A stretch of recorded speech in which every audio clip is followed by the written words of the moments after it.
একদিন তারা বের হলো খাবারের খোঁজে, কিন্তু কেশু আবার কাদায় পড়ে গেল।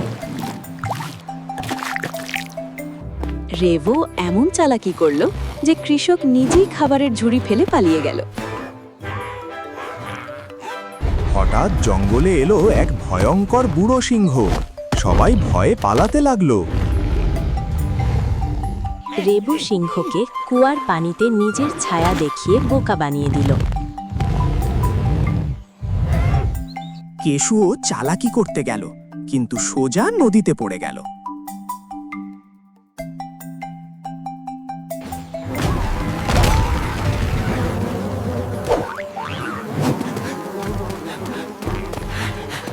শেষে কেশু বুঝল শুধু চালাকি না, সচ্চি বন্ধুত্ব ही सबसे बड़ी शक्ति।